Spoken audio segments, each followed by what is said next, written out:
കേന്ദ്രമായിട്ട് Alappuzha James ആനോബൽ പിതാവ് ഉയർത്തിയിരിക്കുകയാണ്. Gift തീർത്ഥാടനം എന്ന രീതിയിൽ ഈ ശുശ്രൂഷ കേന്ദ്രം മാതാവിൻ്റെ സന്നിധാനം സമർപ്പിച്ച് പ്രാർത്ഥിക്കുന്നവർക്ക് കുമ്പസാരിക്കാനുള്ള സൗകര്യം, കുമ്പസാരിക്കുമ്പോഴാണ് അതിൻ്റെ ദണ്ഡവിമോചനം നമുക്ക് ലഭ്യമാകുക തീർത്ഥാടനത്തിൻ്റെ. അത് നമ്മൾ അറേഞ്ച് ചെയ്തിരിക്കുന്നത് ഈ കൃപാസനത്തിൻ്റെ നേരെ ഫ്രണ്ടിൽ കാണുന്ന റോഡിന് പടിഞ്ഞാറ് വശത്തുള്ള മിഷൻ സെൻറ്ററിലാണ്. ഇപ്പോൾ കുമ്പസാരം കൃപാസനത്തിലെ ജൂബിലി തീർത്ഥാടന കേന്ദ്രയുടെ പിതാവ് ഉയർത്തിയ കാരണം കുമ്പസാരത്തിലുള്ള പ്രത്യേക സംവിധാനം മിഷൻ സെൻറ്ററിലാണ് ക്രമീകരിച്ചിരിക്കുന്നത്. നിങ്ങൾ ഈ സാധ്യത പ്രയോജനപ്പെടുത്തിക്കൊണ്ട് ആത്മാവിലും കൃപയിലും വളരണമെന്ന് പ്രത്യേകം ഓർപ്പിക്കുന്നു. എല്ലാ ദിവസവും മെയ് മാസം വണക്കം ഉണ്ട്. ഇപ്പോൾ മെയ് മാസം മാതാവിൻ്റെ മാസം, അനുഗ്രഹത്തിൻ്റെ മാസം. വൈകുന്നേരം 5:15 മാതാവിൻ്റെ വണക്കമാസം നടത്തുക. ആർക്കെങ്കിലും വണക്കമാസം സ്വന്തം നിയോഗത്തിന് വേണ്ടി നേർച്ചയായിട്ട് നടത്തുമെന്നുണ്ടെങ്കിൽ ഇതിൻ്റെ കൗണ്ടറിൽ ചെന്ന് അതിനുള്ള സംവിധാനം അവിടെയുണ്ട്. നിങ്ങൾക്ക് അവരുടെ പേര് പറഞ്ഞ് രസീത് വാങ്ങിക്കാവുന്നതാണ്. പേരും വിഷയവും. നമ്മൾ മെയ് മാസത്തിൽ ഈ ആഴ്ച മുതലേ, അതായത് കഴിഞ്ഞ ആഴ്ച മുതലേ ഇംഗ്ലീഷ് ഉടമ്പടി ആരംഭിച്ചിട്ടുണ്ട്.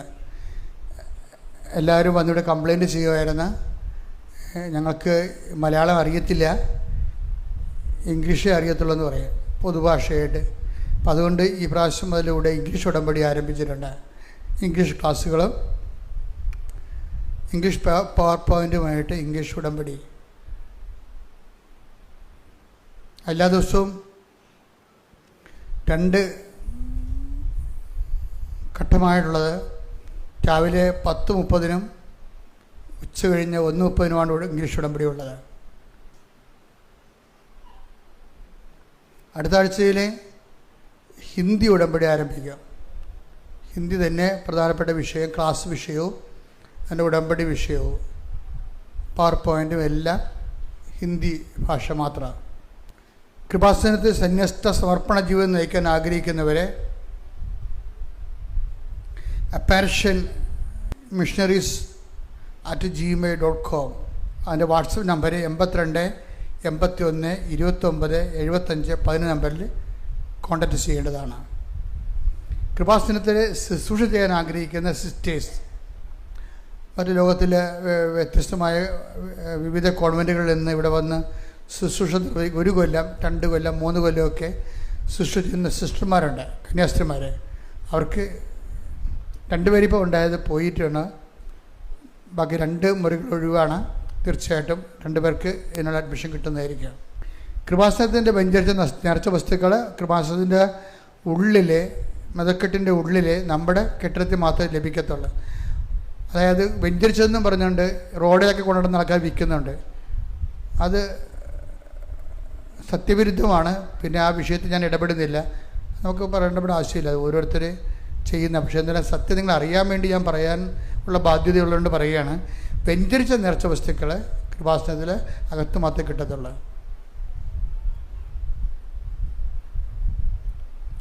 കൃപാസനം പുറത്ത് യാതൊരു കാര്യങ്ങൾക്ക് വേണ്ടിയും ഒരു പിരിവും നടത്തണില്ല. നടത്തണുണ്ടെന്ന് പറഞ്ഞ് കുറേ ആൾക്കാർ, കള്ളന്മാർ, ജോസഫച്ചന് ഓർഫനേജ് നടത്തണുണ്ടെന്നൊക്കെ പറഞ്ഞിട്ട് കാശ് വാങ്ങിക്കുന്നുണ്ട്. ഇതിൽ ചേട്ടത്തിമാർ ഇവിടെ വന്ന് നിലവിളിക്കും, ഞങ്ങൾ അവിടെ 1500 കൊടുത്ത് അപ്പുറത്ത് 4000 കൊടുത്ത്. ഞാൻ പിന്നെ കൊടുത്തവരോട് പോയി മേടിക്കാൻ പറയും. അവർ പുട്ടടിച്ച് കാണും. അപ്പോൾ ഇല്ലാത്ത പണിക്കും നിൽക്കരുതേ. അതുണ്ടെങ്കിൽ ഈ മേക്കിൽ അച്ഛൻ തന്നെ നേരിട്ട് വിളിച്ച് പറഞ്ഞോളൂ, വല്ല സംഭാവനയും ഉണ്ട്. അങ്ങനെ ഉണ്ടാകത്തില്ല. അങ്ങനെ അത് മേക്ക് അങ്ങനെ ഉപയോഗിക്കാത്തതാണ് ഈ സാമ്പത്തിക കാര്യത്തിന് വേണ്ടി. നിങ്ങൾക്ക് അറിയാമല്ലോ ഇവിടുത്തെ രീതികൾ. ഡെയിലി ബ്രെഡ് എല്ലാ ദിവസവും ഉണ്ട്. എല്ലാവരും തന്നെ ഡെയിലി ബ്രെഡ് കൂടി രാവിലെ ഇവിടെ ഉള്ള അന്നത്തെ ജോലി മുഴുവനും, അന്നത്തെ നിങ്ങളുടെ യാത്ര, അന്നത്തെ നിങ്ങളുടെ പ്രാർത്ഥന, നിങ്ങളുടെ ഉദ്യമങ്ങൾ, സംരംഭങ്ങളൊക്കെയാണ് ഡെയിലി ബ്രെഡിൽ പ്രാർത്ഥിക്കുന്നത്. അപ്പം അന്നത്തെ ദിവസത്തേക്ക് വേണ്ടിയുള്ള പ്രത്യേക പ്രാർത്ഥനയും സന്ദേശമാണ്. 12 മിനിറ്റേ ഉള്ളൂ. അത് മറക്കാതെ കൂടാൻ നോക്കണം. ഷെയർ ചെയ്യണം. സ്റ്റാറ്റസ് ഇടുന്നവരുണ്ട്, അവരൊത്തിരി ദൈവം അനുഗ്രഹിക്കട്ടെ എന്ന് പ്രാർത്ഥിക്കുന്ന. ജീവവചസ്സുകൾ ലിവിങ് ഓറക്കിൾ എന്ന് പറഞ്ഞ് നമ്മൾ പുതിയ ശുശ്രൂഷ ആരംഭിച്ചിട്ടുണ്ട്. എല്ലാ ഞായറാഴ്ചയും രാത്രി 8 മണിക്കാണ്. നല്ല സമയമാണ്, നിങ്ങളത് കേൾക്കണം. ഒത്തിരി കൃപാസന അനുഭവങ്ങളുടെ ആധ്യാത്മികതയുള്ള ആൾക്കാരാണ് അത് ചെയ്യുന്നത്. കൃപാസനം പത്രം അറബിയിൽ ഉൾപ്പെടെ ഇപ്പോൾ 21 ഭാഷകളുണ്ട്. അതാത് രാജ്യങ്ങളിൽ പോകുമ്പോൾ അതാത് രാജ്യങ്ങളിലെ പത്രങ്ങൾ വാങ്ങിച്ചുകൊണ്ട് പോകാൻ പ്രത്യേകം ശ്രദ്ധിക്കുക. അഖണ്ഡജമാല ഗ്രൂപ്പുകൾ ലോകം മുഴുവൻ നടക്കുന്നുണ്ട്. ആവശ്യമുള്ളവർക്ക് ഓഫീസിൽ നിന്ന് ജവന്മാർ നൽകും. 12 പേര് അല്ലെങ്കിൽ 6 പേര് ഗ്രൂപ്പിലുണ്ടായാൽ മതി. കൃപാസനത്തിൽ വരുമ്പോൾ എപ്പോഴും നമ്മൾ ശ്രദ്ധിക്കേണ്ട ഇതാണ്. ഇപ്പോൾ കഴിഞ്ഞ വ്യാഴാഴ്ച എനിക്ക് നല്ല പനിയായിരുന്നു. എന്നിട്ട് ഒരു കന്യാസ്ത്രീ അമ്മ ഒരു കിടപ്പ് രോഗിനെ കൊണ്ടുവന്ന് തിരക്കിയപ്പോൾ ഉണ്ട്. അവർ ഉടമ്പടി എടുത്തിട്ടില്ല, ആരും പറഞ്ഞു കേട്ട് വന്നതാണ്. അതല്ല പ്രശ്നം. അവർ ഞാൻ തിരക്കി വന്നപ്പോൾ അവർ ഉടമ്പടി എടുത്തതാണ്. ഇപ്പോൾ ആ കന്യാസ്ത്രീ ഉഴപ്പിയാണ് ഉടമ്പടി. കന്യാസ്ത്രീമാരെ ഉടമ്പടി ഉഴപ്പമുണ്ട്. അതുകൊണ്ടാണ് ഞാൻ ഇത് സീരിയസ് ആകണമെന്ന് ഓർക്കണം. അല്ലെങ്കിൽ എടുക്കത്തില്ലെങ്കിൽ എടുത്തില്ല. പക്ഷേ എടുത്തിട്ട് ദൈവത്തിന് പണി കൊടുത്താൽ തിരിച്ചു വരുന്ന പണി താങ്ങത്തില്ല. അതാണ് പ്രശ്നം. കാരണം ഉടമ്പടിയാണത്. അവിടെ സൂക്ഷിച്ച് വേണം കൈകാര്യം ചെയ്യാൻ. അപ്പം നിങ്ങൾ അച്ഛനുണ്ടോ ഇല്ലയോ എന്ന് തിരക്കണം. നേരത്തെ കൊണ്ടുവരുന്നതിന് മുമ്പ് അച്ഛനോട്. ഞായറാഴ്ചയും വ്യാഴാഴ്ചയും ഞാൻ ആരെയും കാണാത്ത ദിവസമാണ്, ശുശ്രൂഷ ഉള്ള ദിവസമാണ്. പിന്നെ ഇടവക ഉണ്ടെങ്കിൽ ഇടവകയിൽ പോകണം. പിന്നെ വ്യാഴാഴ്ച എന്ന് പറഞ്ഞാൽ എൻ്റെ ഹിസ്റ്റോറിക്കൽ റിസർച്ചുമായിട്ട് ബന്ധപ്പെട്ട് പഠനയാത്ര ഉള്ളതാണ്. ഓരോ ദിവസവും ഓരോ സ്ഥലത്ത് പോകും, ഓരോ കാര്യങ്ങൾ. അപ്പോൾ ആ ഒരാഴ്ച പഠിച്ചതിന് ബാക്കിയുള്ളത് കിട്ടാൻ വേണ്ടി ഫീൽഡ് വർക്കിന് പോണതാണ്. പിന്നെ സമരം ഉണ്ടാവും. അപ്പോൾ തീരദേശവുമായിട്ട് ബന്ധപ്പെട്ട് നിൽക്കുന്ന കാരണം എപ്പോഴും സമരങ്ങളൊക്കെ ഉണ്ടാവും. അപ്പം അങ്ങനെ വ്യാഴാഴ്ച അതിനു വേണ്ടിയുള്ളതാണ്. അപ്പം അതുകൊണ്ട് വ്യാഴാഴ്ച ഞായറാഴ്ച ഒഴിച്ചാണ് വരേണ്ടത്. പിന്നെ അച്ഛൻ ഇവിടെ ഉണ്ടോ എന്ന് ചോദിക്കണം, വിളിച്ച് ചോദിക്കണം. 9447285400 ആണ് നമ്പർ. 9447285400. ഉടമ്പടി എടുത്ത് വലിയ വലിയ സാക്ഷ്യങ്ങൾ കിട്ടിയിട്ട് സാക്ഷ്യം പറയാത്തവരുണ്ട്. അത് ഏറ്റവും വേഗം അവർ സാക്ഷ്യം പറയണമെന്ന് ഓർപ്പിക്കുന്ന പരിശുദ്ധ പരമദിവ്യകാരുണ്യത്തിന്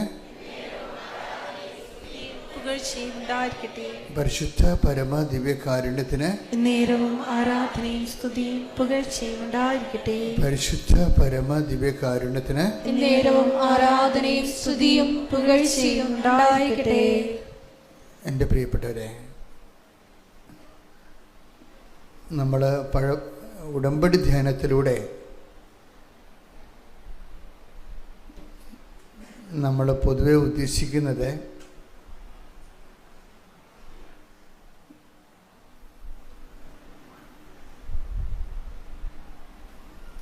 നമ്മുടെ വിജ്ഞാനം വർദ്ധിപ്പിക്കുക എന്നതിനേക്കാൾ ഉപരി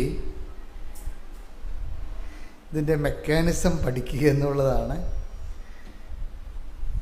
ഉടമ്പടി ധ്യാനത്തിൻ്റെ ഒരു ഉദ്ദേശം.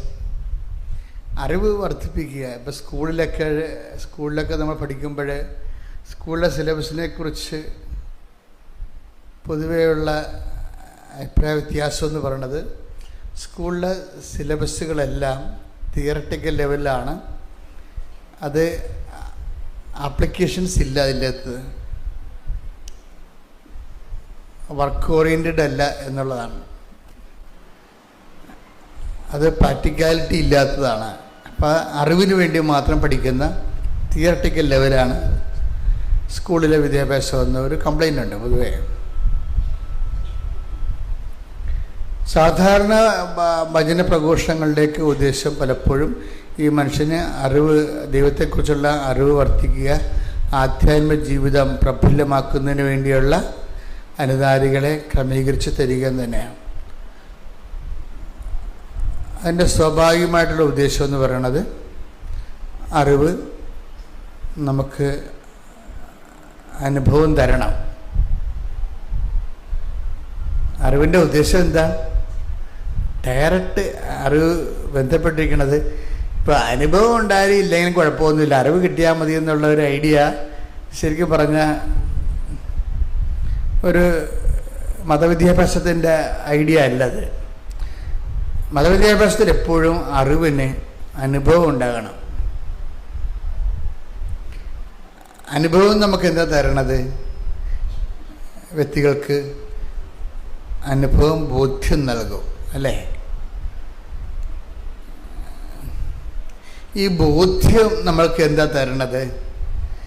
രണ്ട് ബോധ്യങ്ങൾ നമുക്കൊരു വ്യക്തിക്ക് കിട്ടാൻ സാധ്യതയുണ്ട്. ഒരു വ്യക്തിക്ക് രണ്ട് ഫാക്കൽറ്റി ഉള്ളത് കൊണ്ടാണ്. ഒന്ന് ഒരു ഫാക്കൽറ്റി എന്താണ്? നമ്മുടെ ബുദ്ധി അല്ലേ, ഇൻ്റലക്റ്റ്. മറ്റൊരു നമ്മുടെ വൈകാരികമായ മേഖല, വില്ല്, മനസ്സ്. 2 ഫാക്കൽറ്റി ഉണ്ട്. ഈ 2 ഫാക്കൽറ്റിയിലും നമ്മുടെ അറിവ് കൺകറൻ്റ് ആകണം. വെച്ച് കഴിഞ്ഞാൽ 2നോടും 2 ഓഫീസിലും അതിന് സ്വീകാര്യമാകണം. ബുദ്ധിപരമായിട്ട് സ്വീകാര്യമാകണം, വൈകാരികമായിട്ടും സ്വീകാര്യമാകണം. അപ്പം അങ്ങനെ വരുമ്പോൾ നമുക്ക് കിട്ടുന്നത് ബുദ്ധിപരമായ ബോധ്യങ്ങൾ കിട്ടും, ഇൻ്റലക്ച്വൽ കൺവിക്ഷൻസ്. വൈകാരികമായിട്ട് നമുക്ക് ബോധ്യം, ഇമോഷണൽ കൺവിക്ഷൻസ്, വൈകാരിക ബോധ്യങ്ങൾ. ഈ ബോധ്യങ്ങൾ നമുക്ക് എന്താണ് ബോധ്യങ്ങളിലേക്ക് നമുക്ക് തരണത്?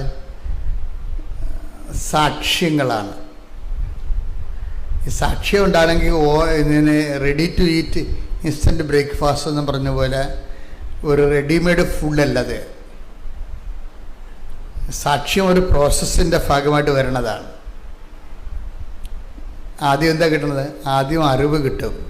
പിന്നെന്ത് ചെയ്യും? അറിവ് തന്നെ പലതരത്തിലുണ്ട്. അറിവ് നമുക്ക് അറിവ് കിട്ടുന്നത് ഇതിൽ ഇതോടാം കുറേ അറിയാം ഇൻപുട്സുകൾ നമുക്കുണ്ട്.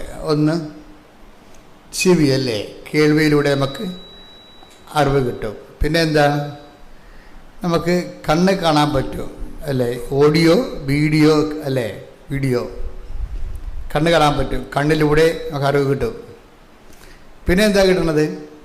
ടക്സിയോ, തൊട്ട് സ്പർശ്യമായിട്ട് തൊട്ട് മനസ്സിലാക്കാൻ പറ്റും അല്ലേ. നമ്മൾ ഓരോ വസ്തുക്കളെ ചിലർ മണത്തും മനസ്സിലാക്കും അല്ലേ, മുക്കുകൊണ്ട് മണം മനസ്സിലാക്കിയെടുക്കും. അതുകൊണ്ടാണ് നല്ലതാണെങ്കിലും മോശം നമ്മൾ റിജക്റ്റ് ചെയ്യുക ചെയ്യണത്. മരിയനിൽ മാത്രമേ ഈ മണം വരുന്നുള്ളൂ. ബാക്കി മരിയനില്ലാത്ത ആധ്യാത്മിക വിഷയങ്ങൾക്കെല്ലാം മൂക്കിന് വലിയ പ്രാധാന്യമില്ല. അവിടെ മരിയനിൽ നല്ല പ്രാധാന്യമാണ്. ആൾക്കാർ അത് ഇക്കാലത്ത് അതായത് മരിയൻ സ്പിരിച്വാലിറ്റി ഡെവലപ്പ് ചെയ്തതിന് ശേഷം കേരള ജനതയ്ക്കും ലോക ജനതയ്ക്കും കിട്ടിയ പുതിയൊരു അനുഭവമാണ് ഈ മൂക്കുകൊണ്ട് ദൈവത്തെ അനുഭവിക്കുക എന്നുള്ളത്. അത് ഒരു ദിവസം എങ്ങനെയായാലും ഒരു 2-3 സാക്ഷ്യങ്ങൾ വരും. അതായത് മുല്ലപ്പൂവിൻ്റെ ശക്തമായ സ്മെല്ല് വരും. മുല്ലപ്പൂവൊന്നുമല്ല, കാര്യം നമ്മുടെ ഫയലില്ലേ അതേ ഉള്ളതാണ് പ്രശ്നം. മുല്ലപ്പൂ ആയിരിക്കത്തില്ലതേ, നമ്മുടെ ഫയലില്ലേ, മലയാളികളുടെ ഫയലല്ലേ, നമ്മുടെ ബ്രെയിനിലുള്ള ഫയല് മലയാളി ഫയലല്ലേ. മലയാളികൾക്ക് അറിയാവുന്നൊരു സ്മെല്ല് ഡിക്റ്റേറ്റ് ചെയ്യണ, ബ്രെയിൻ ഡിക്റ്റേറ്റ് ചെയ്യണത് മുല്ലപ്പൂവായിട്ടാണ്. അത് മുല്ലപ്പൂവിൻ്റെ മണം ആയിരിക്കത്തില്ലത്. നമുക്ക് പെട്ടെന്ന് നമ്മൾ ബ്രെയിൻ ക്യാച്ച് ചെയ്തിട്ട് ഡിക്റ്റേറ്റ് ചെയ്തിട്ട് പറയും ഇത് ജസ്റ്റ് ലൈക്ക് ജാസ്മിൻ എന്ന് പറയും. അതായിരിക്കണം നിർബന്ധമില്ല, നമ്മളങ്ങനെ പറയണതാണ്. പക്ഷേ ചില കർണാടകക്കാരൻ ചിലപ്പോൾ വേറെ വല്ലതും പറഞ്ഞു തരും. കാര്യം അവന് കുറച്ച് അടുപ്പമുള്ള വിഷയം എന്താണ് അതുമായിട്ട് ബന്ധപ്പെട്ടിട്ടായിരിക്കും അത് പറയണത്. എനിവേ ഇതെല്ലാം ഇന്ദ്രിയ ഗോചരമായി വന്നിട്ടുണ്ട്. ഇത് ഈ കാലത്തല്ല, പഴയ നിയമത്തിലെ തന്നെ ഒരു നിലപാടാണത്. സാക്ഷ്യവുമായിട്ട് ബന്ധപ്പെട്ടത് എപ്പോഴും അതാണ് take the word of God. ഞങ്ങൾ കണ്ണുകൊണ്ട് കണ്ടത് യോഹന്നാൻ 1:1. ആദ്യം മുതൽ ഉണ്ടായിരുന്നതും ഞങ്ങൾ കേട്ടതും സ്വന്തം കണ്ണുകൊണ്ട് കണ്ടതും സൂക്ഷിച്ചു വീക്ഷിച്ചതും കൈകൊണ്ട് സ്പർശിച്ചതുമായ ജീവന്റെ വചനത്തെ പറ്റി ഞങ്ങൾ അറിയിക്കുന്നു. ഞങ്ങൾ സാക്ഷ്യപ്പെടുത്തുന്നു. അതാണ് സംഭവം. അവിടെ മൂന്ന് ഫാക്കൽറ്റി വരുന്നുണ്ട്. എന്തൊക്കെയാണ്? കണ്ണുകൊണ്ട് കണ്ടത്, ആദ്യം മുതൽ ഉണ്ടായതും, ഞങ്ങൾ കേട്ടതും, കണ്ണുകൊണ്ട് കണ്ടതും, കൈകൊണ്ട് സ്പർശിച്ചതും. ആരെക്കുറിച്ചാണ് അവർ പറയണത്? യോഹന്നാനെ പറയണത് ഈശോനെക്കുറിച്ച് പറയണതാ. ഈശോയുടെ നെഞ്ചത്ത് കിടന്ന കക്ഷിയാണ്. അന്ത്യത്താഴ സമയത്ത് ഈശോയുടെ നെഞ്ചത്ത് കിടന്ന കക്ഷിയാണ്. അപ്പോൾ ഈശോൻ്റെ കൂടെ ജീവിച്ചപ്പോൾ ഈ ആദ്യം മുതലുണ്ടായിരുന്ന വചനം മാംസമായി മനുഷ്യാവതാരം ചെയ്ത് നമ്മളിവിടെ വസിച്ച കാലത്ത് ആ ദൈവത്തിന് നെഞ്ചത്ത് കിടന്നയാളാണ് ഇത് എഴുതിയിരിക്കുന്നത്. ആദ്യം മുതലേ ഉണ്ടായിരുന്നതാണ്, ഞങ്ങൾ കേട്ടതാണ്, ഞങ്ങൾ കണ്ണുകൊണ്ട് കണ്ടതാണ്, കണ്ടതല്ല, സൂക്ഷിച്ച് വീക്ഷിച്ചത് കൂടിയാണ്, കൈകൊണ്ട് സ്പർശിച്ചതാണ്. അപ്പോൾ ഈ ദൈവത്തെ, യേശുക്രിസ്തുവിലൂടെ വെളിപ്പെടുത്തപ്പെട്ട ദൈവം എക്കാലവും ഈ ഇന്ദ്രിയങ്ങൾക്കെല്ലാം വശംവദമാണ്, ഇന്ദ്രിയ അനുഭവങ്ങൾക്ക് വശംവദമാണ്. ആ യേശുക്രിസ്തു തന്നെയാണ് ചരിത്രത്തിലൂടെ നമ്മുടെ കൂടെ സമാന്തരമായിട്ട് നീളുന്നത്. അതിപ്പോൾ മനസ്സിലാക്കണം. ആദ്യം മുതൽ ഉണ്ടായിരുന്ന യേശു അനുഭവം തന്നെയാണ് ചരിത്രത്തിലൂടെ നമുക്ക് ചരിത്രത്തിന് സമാന്തരമായിട്ട് നമ്മുടെ കൂടെ അങ്ങ് ജീവിച്ചു പോണത്. അതുകൊണ്ട് തന്നെയാണ് നമുക്ക് എക്കാലത്തും, അതുകൊണ്ട് യേശുക്രിസ്തു, ഹെബ്രായർ 13:8, യേശുക്രിസ്തു ഇന്നലെയും ഇന്നും എന്നും ഒരേ ആൾ തന്നെയാണ്. കൈയടിച്ച ശ്രദ്ധിക്കട്ടെ.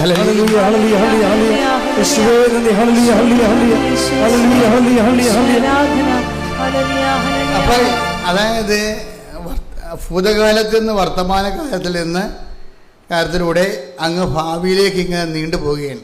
അതാണ് ആദ്യം മുതലേ ഉണ്ടായിരുന്നതും ഞങ്ങൾ കേട്ടതും കണ്ണുകൊണ്ട് കണ്ടതും കൈകൊണ്ട് സ്പർശിച്ചതുമായ ജീവൻ്റെ വചനത്തെക്കുറിച്ച് ഞങ്ങൾ സാക്ഷ്യം നൽകുന്നു. അപ്പം ജീവൻ്റെ വചനം എങ്ങനെയാണ്? ജീവൻ്റെ വചനം യോഹന്നാന് വചനം നിൽക്കുന്നില്ല.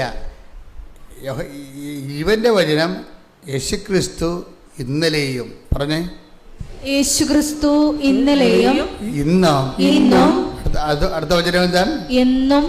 എന്നും ഒരേ ആൾ തന്നെയാണ്. അതുകൊണ്ട് തന്നെ എന്നും ഇന്നും എന്നും, ഇന്നലെയും ഇന്നും എന്നും യേശുവിനെ നമുക്ക് അനുഭവവേദ്യമാകുന്ന രീതിയിലാണ് ദൈവം രക്ഷാകരമായ സംഭവങ്ങളെ ക്രമീകരിച്ചിരിക്കുന്നത്. അതുകൊണ്ട് തന്നെയാണ് ഞാൻ പലപ്പോഴും നിങ്ങളോട് സംസാരിക്കുമ്പോൾ ഇതിൻ്റെ മെക്കാനിസം പറയണത്. എങ്ങനെയാണ് ദൈവത്തെ അനുഭവിക്കുന്നത്? അവർ അറിവിൻ്റെ തലത്തിൽ നിർത്താതെ എല്ലാത്തിനും ഇങ്ങനെ അപ്ലൈഡ് പറയും. അപ്ലൈഡ് തിയോളജി, അപ്ലൈഡ് അനുഭവ ദൈവശാസ്ത്രം പറയും.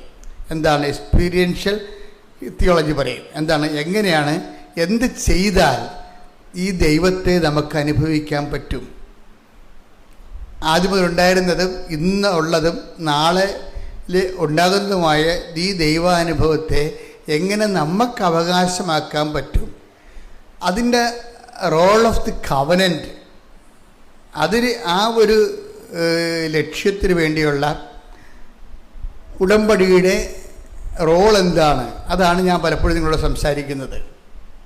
അല്ല, ഒരു പ്രാർത്ഥന സബ്ജക്റ്റിനേക്കാൾ ഉപരി ഈ ആദ്യം മുതലേ ഉണ്ടായിരുന്നതും ഇന്നുള്ളതും നാളത്തെ മനുഷ്യന് അനുഭവിക്കുക. ഇപ്പം നമ്മുടെ കാലം കഴിയുമ്പോൾ വേറെ ഒരു തലമുറയുടെ വരത്തില്ലേ, അവർക്കും അനുഭവിക്കാൻ പറ്റുന്ന രീതിയിൽ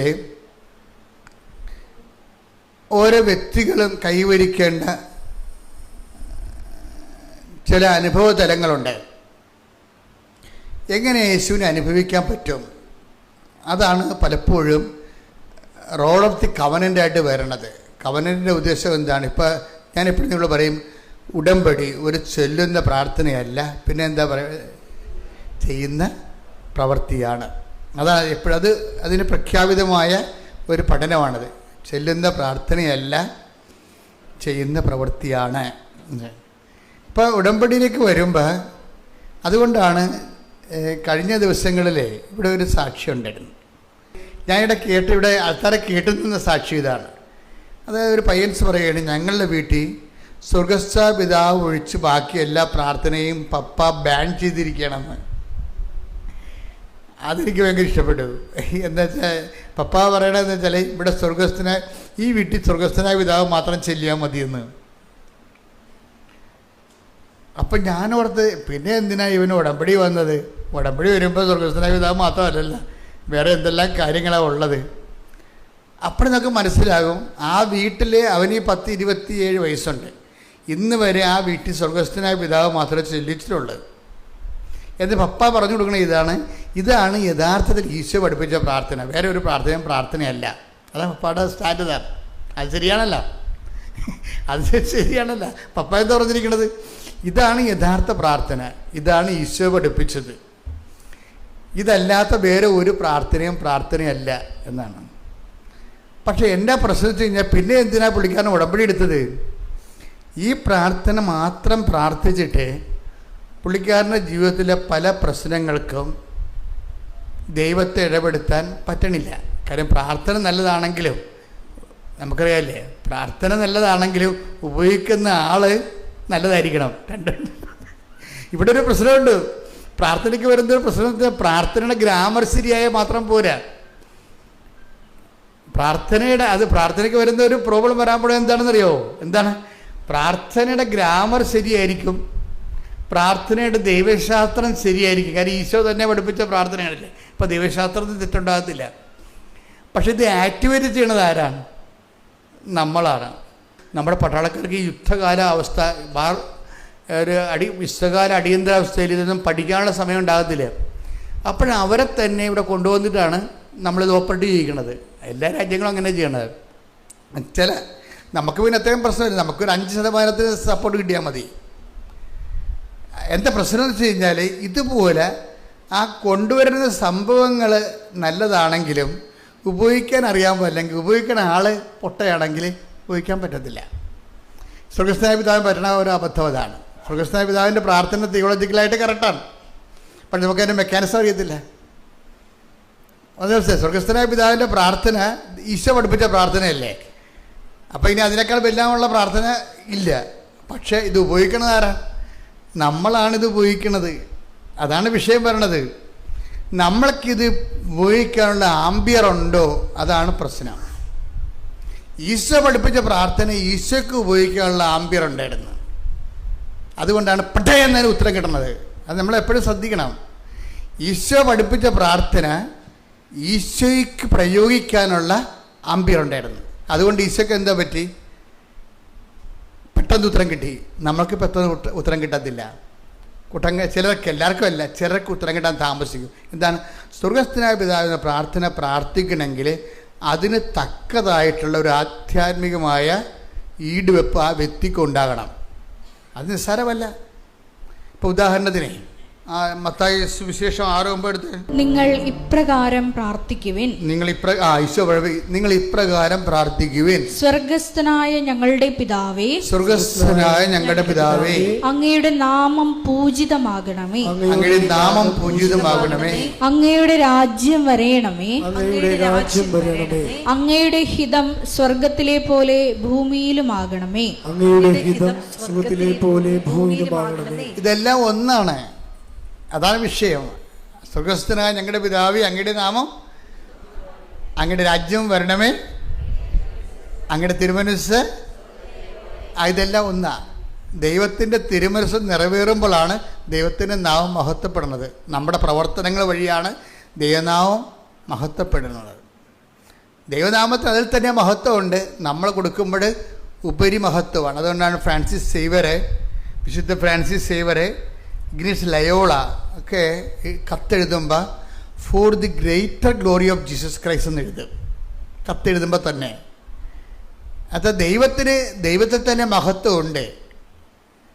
പിന്നെ നമ്മുടെ പ്രവർത്തനങ്ങളാലും ദൈവഹിതം നമ്മൾ ഏറ്റെടുക്കാനുള്ള നമ്മളുടെ ഡെസിബിലിറ്റി, അതിനോടുള്ള ഒരു പ്രത്യേകമായ ഒരു സമർപ്പണം കാരണം നമ്മളുടെ പ്രവർത്തനങ്ങൾ വഴിയും ദൈവനാമം മഹത്വപ്പെടും. ആ മഹത്വത്തിന് ഉപരി മഹത്വം എന്നാണ് പറയണത്. അതുകൊണ്ടാണ് വിശുദ്ധ ഫ്രാൻസിസ് സേവറും ഇഗ്നീഷ്യസ് ലയോളയും കത്തെഴുതുമ്പോൾ ഫോർ ദി ഗ്രേറ്റർ ഗ്ലോറി എന്ന് എഴുതാൻ കാര്യം.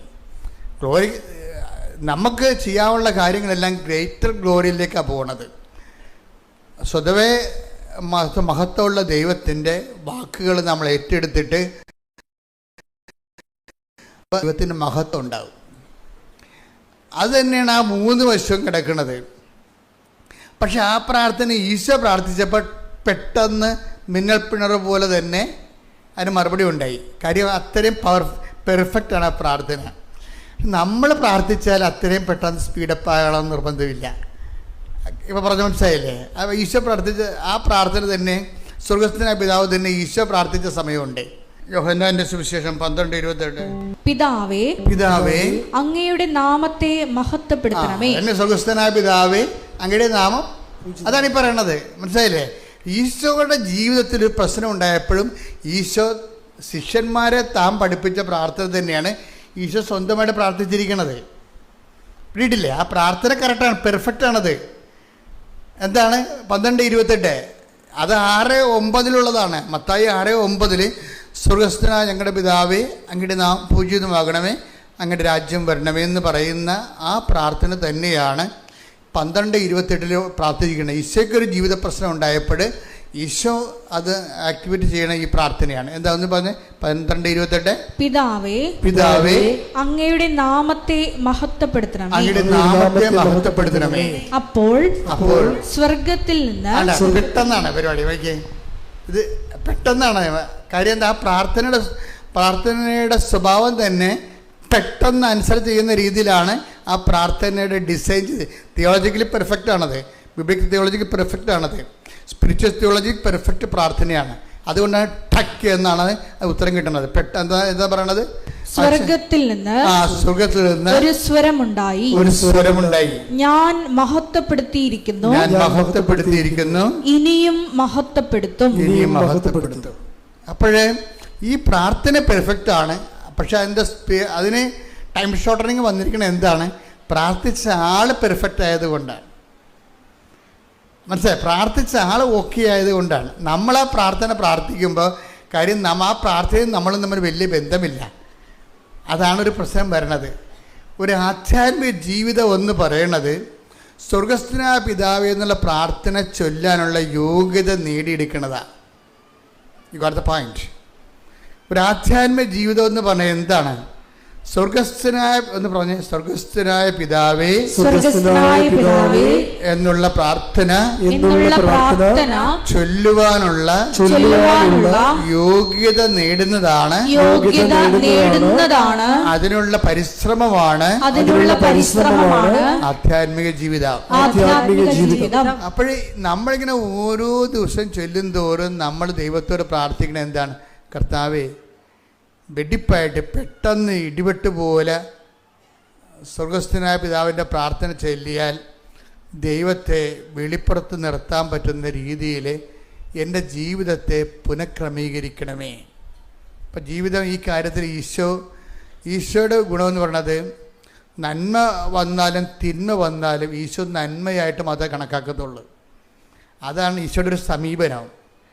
നന്മ വന്നാലും തിന്മ വന്നാലും കേൾക്കണത് നന്മയാണ്. ഇപ്പം ജപ്തി നടപടി, അല്ലെങ്കിൽ നിങ്ങളുടെ ജോലി പോയി, അല്ലെങ്കിൽ നിങ്ങൾക്കെതിരെ കേസ് വന്നു, നന്മ വന്നാലും അപ്പം നിങ്ങൾക്കെതിരെ ജപ്തി എൻ്റെ തമ്പ തലേ കൈ വെക്കും അല്ലേ? നമ്മുടെ ഫസ്റ്റ് ബോഡി ലാംഗ്വേജ് എന്താണ്? തലേ കൈ വെച്ചിട്ടുണ്ട്. ഈശോയുടെ രീതി എന്ന് പറയണത് നന്മ വന്നാലും തിന്മ വന്നാലും ഈശോയ്ക്ക് ഒരേ നിലപാട് മാത്രമേ ഉള്ളൂ. നന്മ വന്നാലും തിന്മ വന്നാലും ഈശോയ്ക്ക് നന്മയായിട്ടേ കണക്കാക്കത്തുള്ളൂ. അതൊരു നിലപാടാണ്. സ്വർഗസ്ഥനായ പിതാവ് എന്ന പ്രാർത്ഥന ചെയ്യാനുള്ള ആദ്യ മനോഭാവം ഇതാണ്. എന്താണ്? നന്മ വന്നാലും തിന്മ വന്നാലും നന്മയായിട്ട് കണക്കാക്കണം. പിടികിട്ടിയ അതായത് എന്ന് പറഞ്ഞ് സ്വർഗസ്ഥനായ പിതാവ് എന്നുള്ള പ്രാർത്ഥന ചൊല്ലാനുള്ള യോഗ്യതയായ നന്മ വന്നാലും തിന്മ വന്നാലും നന്മയായിട്ട് കണക്കാക്കാനുള്ള ആധ്യാത്മിക വളർച്ചയിലേക്ക് എന്നെ ഉയർത്തണമേ. ശ്രുതികയുടെ ഹരിലീശം 11:4 ഈ വചനമുണ്ട്. നന്മ വന്നാലും തിന്മ വന്നാലും ഈശോ നന്മയായിട്ട് കണക്കാക്കും. അതൊരു നിലപാടാണത്, ജീവിതത്തിൻ്റെ സമീപനമാണത്. അത് സ്വർഗസ്ഥനായ പിതാവിൻ്റെ ഒരു നിലപാട് തരയാണ്. ലോഞ്ചിങ് പാടെന്ന് പറയത്തില്ലേ, അതുപോലെ ലോഞ്ച് ചെയ്യണമെന്നുണ്ടെങ്കിൽ ഈ ഒരു നിലപാടെടുക്കണം നമ്മൾ. നന്മ വന്നാലും തിന്മ വന്നാലും എൻ്റെ ദൈവം എനിക്ക് നന്മയായിട്ട് മാറ്റത്തുള്ളൂ. അതാണ് വിഷയം. അതുകൊണ്ട് നന്മ വന്നാലും തിന്മ വന്നാലും ഈശോ നന്മയായിട്ടാണ് കണക്കാക്കത്തുള്ളൂ, തിന്മയായിട്ട് കണക്കാക്കത്തില്ല. അതൊരു ആധ്യാത്മിക വളർച്ചയാണ്. സ്വർഗസ്ഥനായ പിതാവ് നമുക്ക് ചെല്ലാനുള്ള ഒരു യോഗ്യതയാണ് അത്. യോഹന്നാൻ 11:4. അത് കേട്ടപ്പോൾ യേശു പറഞ്ഞു, ഈ രോഗം മരണത്തിൽ അവസാനിക്കാനുള്ളതല്ല. എന്താണ് കേട്ടതെന്ന് നോക്കിയ 11:3 കർത്താവേ, ഇതാ അങ്ങ് സ്നേഹിക്കുന്നവൻ രോഗിയായിരിക്കുന്നു എന്ന് പറയാൻ ആ സഹോദരിമാർ അവന്റെ അടുക്കലേക്ക് ആളയച്ചു. അപ്പൊ ഇത് സംഗതി സീരിയസ് ആണ്. അപ്പടെ ഈശോയ്ക്ക് സ്വകാര്യമായിട്ടുള്ള അടുപ്പമൊക്കെ ഉള്ളത് ഈ ലാസറുമായിട്ടാണ്. ഒത്തിരി പേര് ഇങ്ങനെ നിക്കഡേമോസ് രാത്രി ഈശോനെ കാണാൻ വന്നിട്ടുണ്ട്. അങ്ങനെ വളരെ വിരലുണ്ടാകുന്ന ആൾക്കാരുമായിട്ട് മാത്രമേ കർത്താവിന് അതായത് പേഴ്സണൽ ഇൻറ്റിമസി ഉണ്ടാകത്തുള്ളൂ. ആ പേഴ്സണൽ ഇൻറ്റിമസി ഉണ്ടായിരുന്ന ഒരാളാണ് അത് ഈ ലാസർ എന്ന് പറയുന്ന ആളാണ്. അപ്പോൾ ഈ ലാസർ പെട്ടെന്ന് രോഗിയായിപ്പോയി. സത്യം പറഞ്ഞാൽ ലാസർ രോഗിയാണെന്ന് പറയുമ്പോൾ തന്നെ ലാസർ മരിച്ചു പോയായിരുന്നു.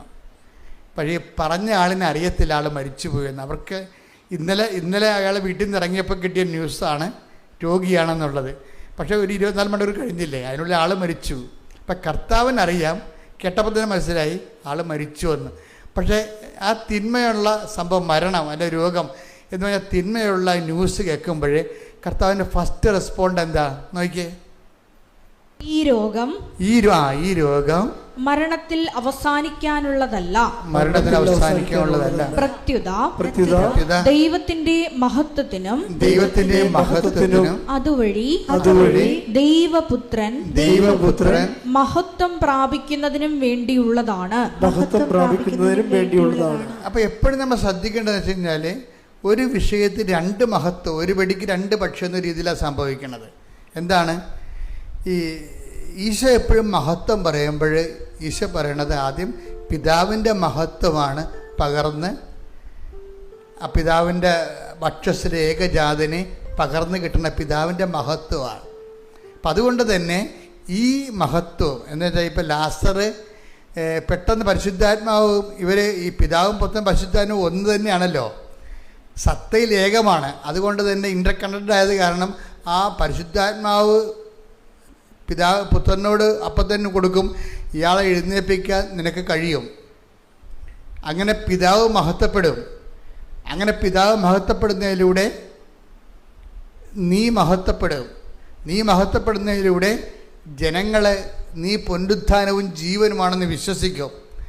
അല്ലെങ്കിൽ നീ ചുമ്മാ കേവല പ്രവാചകനായിട്ട് നിന്നെ കണക്കാകത്തുള്ളൂ. നിന്നെ ഒരു ദൈവപുത്രനായിട്ട് ജനങ്ങളെ മനസ്സിലാക്കണമെന്നുണ്ടെങ്കിൽ മരിച്ചവൻ ഉയർത്തെഴുന്നേറ്റ് വരണം, ജീവൻ നൽകാൻ കഴിയണം. അപ്പം അത് ജനങ്ങൾ കാണണം.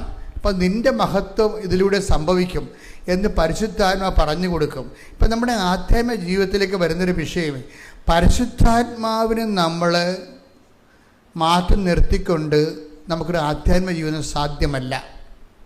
എപ്പോഴും ശ്രദ്ധിച്ചേക്കണം. കാര്യം നിങ്ങൾ ആദ്യ കാലങ്ങളൊക്കെ കുഴപ്പമില്ല, അത്യാവശ്യം കഞ്ഞി വെച്ചൊക്കെ പോകുന്നില്ലാതെ നിങ്ങൾ കുറച്ച് ചെല്ലുമ്പോൾ കർത്താവ് പിന്നെ അതെല്ലാം പേയ്മെൻറ്റുകളാണ്. ഉടമ്പടി വിജയിക്കുന്ന അവിടെയാണ്. പേയ്മെൻ്റ് എന്ന് പറഞ്ഞാൽ എന്താണ്? ഇപ്പം നമ്മൾ ചില ആപ്പുകളൊക്കെ നമുക്ക് ഫ്രീ ആയിട്ട് അവർ പറയും, ഫ്രീ നിങ്ങൾക്ക് ടാക്സ് ഇതിന് പൈസ അടയ്ക്കണ്ട, നിങ്ങൾക്ക് ഡൗൺലോഡ് ചെയ്തെടുക്കാമെന്ന് പറയും. അപ്പോൾ 5 പൈസ മുടക്കാതെ നമ്മൾ ഡൗൺലോഡ് ചെയ്തെടുക്കും. പക്ഷേ ചില സമയത്ത് നമുക്ക് പ്രിൻ്റ് കിട്ടത്തില്ല. ഡൗൺലോഡ് ചെയ്തെടുക്കാൻ പറ്റുമെങ്കിലും അതിൻ്റെ പ്രിൻ്റ് കിട്ടത്തില്ല. അപ്പോൾ അത് പറയാം, അത് വേറെ ആപ്പാണ്, അതിന് നിങ്ങൾ പേയ്മെൻറ്റ് നടത്തണമെന്ന് പറയും. അതാണ് വിഷയം. അപ്പോൾ കോംപ്ലിക്കേറ്റഡ് കുറച്ചുകൂടി ദൈവികമായ കുറച്ച് സീരിയസ് മേഖലയിലേക്ക് പ്രവേശിക്കുമ്പോൾ ദൈവം പറയും അതെല്ലാം പേയ്മെൻറ്റാണ്, അതിന് നിങ്ങൾ ഇങ്ങനെ ILTS പ്രാർത്ഥിച്ചുകൊണ്ട്, വസ്തുവിക്കാൻ പ്രാർത്ഥിച്ചുകൊണ്ട്, അത് നടന്നുകൊണ്ട്, അങ്ങനെ കേവല ക്രിസ്ത്യാനികളായതുകൊണ്ട് മാത്രം കാര്യമില്ല. ആ വിശ്വാസത്തിന് വേണ്ടി നിങ്ങൾ ജീവിതം കൊണ്ട് നിലനിൽക്കുന്നു എന്നുള്ളത് ദൈവത്തിന് ബോധ്യപ്പെടുത്തണം. ഭയങ്കര പരിപാടിയാണ്. ഇപ്പോൾ നമുക്കൊരു ILTS പാസ്സാകാനോ അല്ലെങ്കിൽ ഇപ്പോൾ 10-50 കൊല്ലമായിട്ട് വിൽക്കാത്ത പറമ്പ് വിൽക്കാനോ, അതുപോലെ തന്നെ 20 കൊല്ലമായിട്ട് മക്കളില്ലെങ്കിൽ മക്കളെ ജനിപ്പിക്കാനോ മക്കളെ തരാനോ അതൊന്നും ഒരു പ്രശ്നമല്ല. പക്ഷേ ദൈവത്തെ കിട്ടണമെന്നുണ്ടെങ്കിൽ അതിൻ്റെ സൊല്യൂഷൻസ് വേറെ. ക്യാഷ് ആൻഡ് കൈൻഡായിട്ട് വേറെ കിട്ടണമെങ്കിൽ കുഴപ്പമില്ല. പക്ഷേ ദൈവത്തെയാണ് നീ ലക്ഷ്യപ്പെടണമെന്നുണ്ടെങ്കിൽ നീ ആ ദൈവത്തിന് വേണ്ടി ജീവിക്കുമെന്നും, കാര്യം നിത്യത ഗ്യാരണ്ടിയുള്ള കാരണം നിത്യതയിലേക്ക് പ്രവേശിക്കുന്നതിന് മുമ്പ് നിനക്ക് നിത്യത തരുന്ന ദൈവത്തെക്കുറിച്ച് നീ അറിയണം, വ്യക്തിപരമായിട്ട് അറിയണം. അപ്പം അതുകൊണ്ട് അതിന് ഇലക്കെ നീ നിലനിൽക്കുമോ? ചില അനുഗ്രഹങ്ങൾ നിനക്ക് തരാതിരുന്നത് കൊണ്ട് നീ വിശ്വാസം ഒന്ന് പോകുമോ? ഇപ്പം ജോലി കിട്ടണില്ല, എന്നാൽ പിന്നെ ഞാൻ ഉടമ്പടി അവസാനിപ്പിച്ചേക്കാം എന്ന് പറഞ്ഞാൽ നിനക്ക് പോകാം. പക്ഷേ ആ ഒരു 0 ഹവറിൽ പരിശുദ്ധാത്മാവ് ഉണ്ടെങ്കിൽ മാത്രമേ പറയുന്നത് മനെ പോകരുത്. ഇപ്പോഴത്തെ പറയുന്ന ഗ്യാപ്പെന്ന് പറയണത് നീ ഈ വസ്തുക്കളിൽ നിന്നുള്ള പിടുത്തം വിട്ടിട്ട് ദൈവത്തെ തന്നെ പ്രധാനപ്പെട്ട വ്യക്തിയായിട്ട് കരുതിക്കൊണ്ട് ദൈവത്തെ നീ സ്വീകരിക്കാൻ വേണ്ടിയുള്ള ഒരു ഗ്യാപ്പാണ് ഈ ഡിറ്റാച്ച്മെൻറ്റ് വരണത്. പറയുന്ന കാര്യങ്ങളൊന്നും നടക്കത്തില്ല, പ്രാർത്ഥിക്കുന്ന കാര്യങ്ങളൊന്നും നടക്കത്തില്ല. സെക്കൻഡ് സെക്ഷനിലേക്ക് വരുമ്പോൾ അങ്ങനെ സംഭവിക്കണത്. സെക്കൻഡ് സെക്ഷനിൽ പ്രാർത്ഥിക്കുന്ന കാര്യങ്ങളൊന്നും നടക്കത്തില്ല. അപ്പം ചില അണ്ണന്മാർക്ക് പരിശുദ്ധാത്മാവുള്ള കാരണം അവർക്കറിയാം, പരിശുദ്ധാത്മാവ് അവർക്ക് നോട്ട് കൊടുക്കും. കുഴപ്പമില്ല, ഇപ്പം നടക്കത്തില്ലെന്നേ ഉള്ളൂ, ഇതൊക്കെ നടക്കും, നീ ഇതിൻ്റെ പേരിൽ ദൈവത്തെ ഇട്ടിട്ട് പോകരുത്, നഷ്ടമായിരിക്കും. പരിശുദ്ധാത്മാവ് ഉപദേശകനാണ് ശരിക്കും പറഞ്ഞാൽ. പരിശുദ്ധാത്മാവ് ഇപ്പം ലാസർ മരിച്ചുപോയി, ഉടനെ പരിശുദ്ധാത്മാവ് ഈശോനോട് ഉപദേശം കൊടുക്കും. ഇതൊക്കെ ഒന്നും കാര്യമില്ല, ഇത് പിതാവ് മഹത്വപ്പെടാൻ വേണ്ടിയുള്ള സമയമാണ്, അതുവഴി നീയും മഹത്വപ്പെടാൻ വേണ്ടിയുള്ളതാണ്. അപ്പോൾ ബി കറേജിയസ്. ആ പരിശുദ്ധാത്മാവിൻ്റെ ആനന്ദം എന്ന് പറയുന്നത് ഇങ്ങനെയുള്ള സമയത്ത് ഈ ആനന്ദമൊക്കെ ആവശ്യമായി വരണത്. ഗലാത്യർ 5:22 എന്നാൽ ആത്മാവിന്റെ ഫലങ്ങൾ സ്നേഹം ആനന്ദം സമാധാനം. മതി, ഇത്രയും മതി. കണ്ട, ആത്മാവിന്റെ ഫലങ്ങൾ പറഞ്ഞ സ്നേഹം, ആനന്ദം, സമാധാനം. അപ്പൊ ഈ ലാസ്റ്റർ മരിച്ച്, സ്നേഹിതനായ ലാസ്റ്റർ മരിച്ചു പോയിട്ടും ഈശോയ്ക്ക് സമാധാനത്തിന് കേടൊന്നും ഇല്ല. ഉണ്ടാ? ഇല്ല. എന്താ കാര്യം? പരിശുദ്ധാത്മാവിൻ്റെ ഉപദേശമുണ്ട്.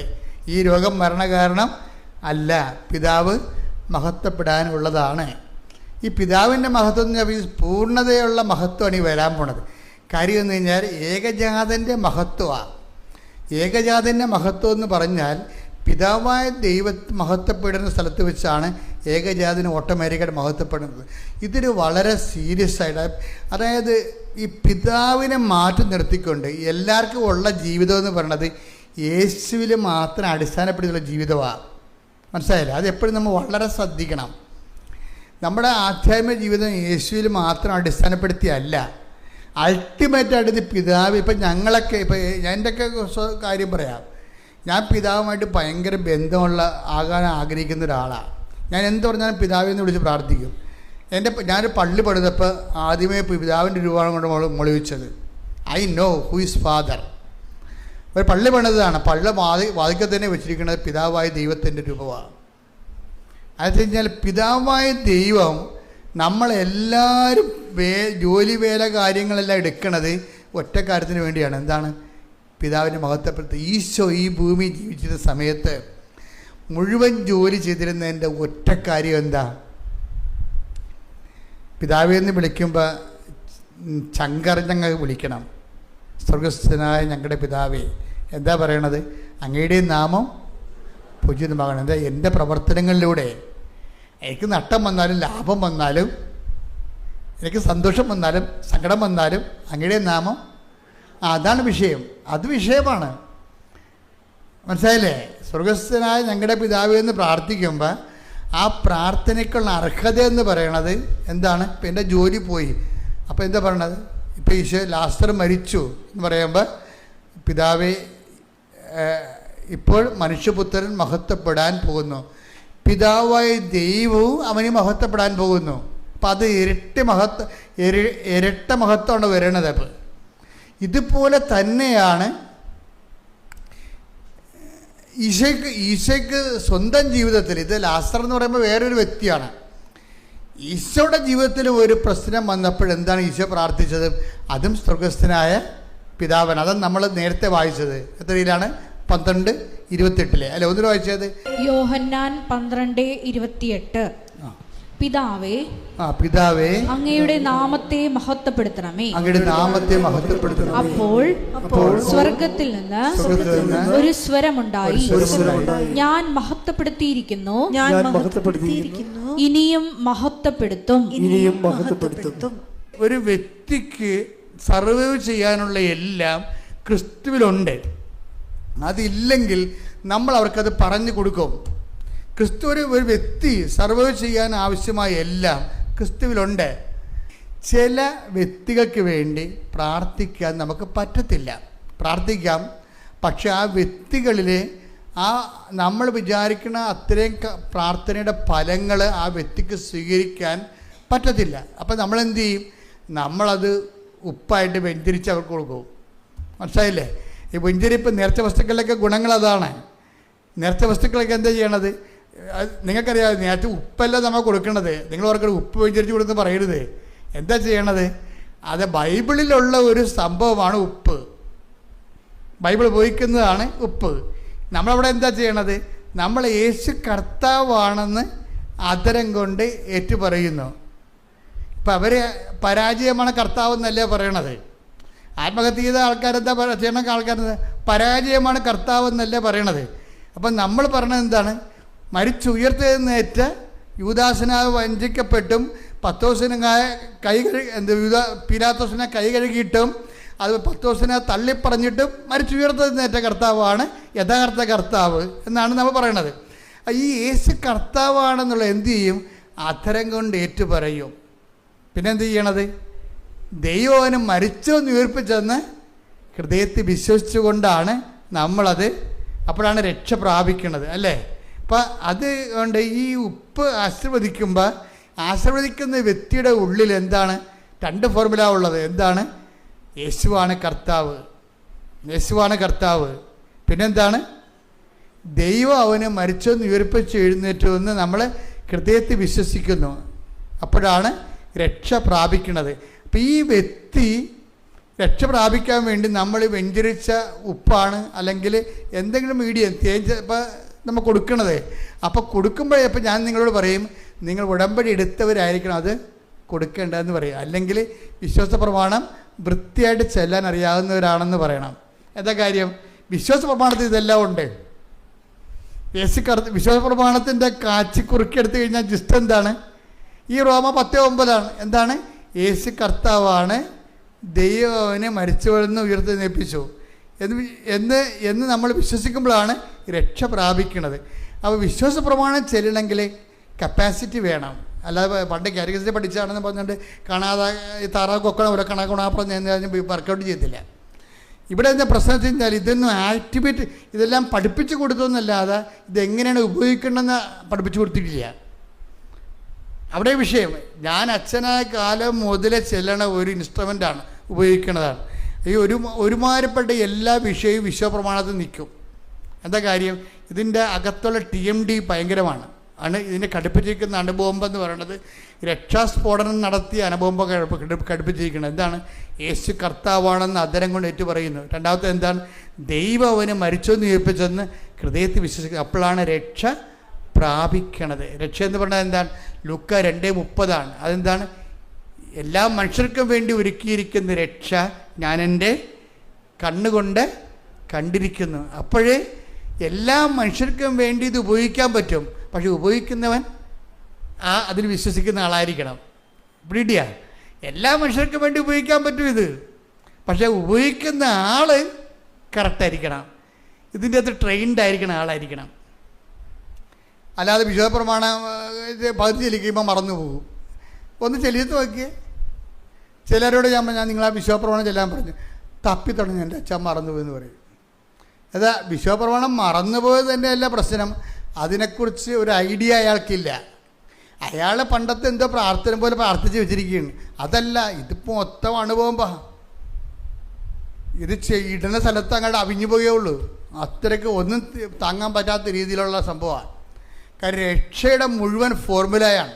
നൈസൈൻ സുനദോസിൽ വെച്ച് ചെയ്താൽ ഒന്നാമത്തെ, രണ്ടാമത്തെ അല്ല, ഒന്നാമത്തെ നൈസൈൻ സുനദോസിൽ വെച്ച് പിതാക്കന്മാർ 418 പിതാക്കന്മാർ ഒരുമിച്ച് കൂടി പരിശുദ്ധാത്മാവിൽ നിറഞ്ഞ് മാസങ്ങളോളം പ്രാർത്ഥിച്ച് ചർച്ച ചെയ്തിട്ടാണ് ഈ വിശ്വാസ പ്രമാണം ക്രോഡീകരിച്ചിരിക്കുന്നത്. ഇന്ന് വരെ അത് മാറ്റിയിട്ടില്ല. അടിസ്ഥാന അപ്പോസ്തലിക സഭയിലെല്ലാം ഇത് തന്നെയാണ് പറയണത്. ഓർത്തഡോക്സിലും ചില ഈ പ്രകാശത്തു നിന്നുള്ളതും പുത്രരിൽ നിന്നുള്ള ചെറിയ ഡിവിഷൻസ് വരുത്തി എന്നുള്ളല്ലാതെ അതിൻ്റെ പ്രധാനപ്പെട്ട ഘടകങ്ങൾക്കൊന്നും മാറ്റം ഉണ്ടായിട്ടില്ല. അപ്പോൾ അത് വെച്ച് കഴിഞ്ഞാൽ അത്രയും പവർഫുള്ളാണ് വിശ്വാസ പ്രമാണം. അപ്പോൾ വിശ്വാസ പ്രമാണം അപ്പോസ്തലന്മാരുടെ കാലത്ത് തന്നെ ഡെവലപ്പ് ചെയ്ത് വന്നതാണ്. പിന്നീട് ആര്യനിസം, മൊണോഫിസിസം ഒക്കെ പോലെയുള്ള കുറച്ച് ഏകദൈവതാവാദമൊക്കെ വന്നപ്പോൾ കഴിഞ്ഞപ്പോഴാണ് അപ്പോസ്തലന്മാർ ഡെഫിനിഷൻ വെച്ചത്. അതിനെ ഡിഫൈൻ ചെയ്യാൻ വേണ്ടിയാണ് പിന്നീട് കുറച്ച് കാര്യങ്ങൾ കുർബാനയ്ക്ക് നമ്മൾ ഇരട്ടി പറയാൻ നമ്മുടെ വിശുദ്ധ പ്രമാണം അല്ല കുർബാനയ്ക്ക് വായിക്കുന്നത്, അത് നൈസൈൻ ക്രീഡ വായിക്കുന്നത്. അപ്പം അതുകൊണ്ട് വിശുദ്ധ പ്രമാണം വായിക്കുമ്പോൾ അത് പറയുമ്പോൾ അതിന് തക്ക പിതാവിനുള്ള സ്നേഹം ഉണ്ടാകണം. എന്താ കാര്യം? പിതാവാണ് ആദ്യത്തെ ആൾ അതിൻ്റെ അകത്ത്, അല്ലേ? വിശ്വപ്രമാണം ആകാശത്തിൻ്റെയും ഭൂമിയുടെയും സൃഷ്ടാവും സർവശക്തനുമായ പിതാവും ഞങ്ങൾ വിശ്വസിക്കുന്നുണ്ട്. അതൊക്കെ പിതാവ് തന്നെ കണ്ടില്ലേ? ഇപ്പോൾ വിശ്വാസ പ്രമാണത്തിൻ്റെ പ്രശ്നം ഇതിൻ്റെ അകത്ത് പിതാവ് വരുന്നുണ്ട്, പുത്രൻ വരുന്നുണ്ട്, പരിശുദ്ധാത്മാവ് വരുന്നുണ്ട്. അതുകൊണ്ട് തന്നെ ഇതിൻ്റെ അടിത്തറ ഒരു വീട് കെട്ടണ മുമ്പ് അതിൻ്റെ വാനം കുഴിച്ച് നല്ല അടിത്തറ കിട്ടിയിട്ടാണ് നമ്മൾ അടുത്ത പ്രാർത്ഥന. അതുകൊണ്ട് ഉടമ്പടിയിൽ ആദ്യം വിശ്വാസ പ്രമാണം ചെല്ലണം നമ്മൾ, അല്ലേ? അത് കഴിഞ്ഞിട്ടാണ് 7 സ്വർഗസ്ഥനായതും 7 നന്മ നിറഞ്ഞവരെയും ചെല്ലണത്. ആദ്യം അടിത്തറയിടും. അടിത്തറയിടുമ്പോൾ ഉള്ള പ്രശ്നമെന്ന് പറയണത് വിശ്വാസ പ്രമാണം ചെല്ലുമ്പോൾ ദൈവം നിൻ്റെ മുഖത്ത് നോക്കിയിട്ട് പറയണ്ട നീ ചെല്ലിയിട്ട് കാര്യമൊന്നുമില്ലെന്ന് ആദ്യകാരി പറയും ദൈവം. അതാണ് കുഴപ്പം. നിത്യത വരെ പോകേണ്ട ഒരു യാത്രക്കാരിയാണ്,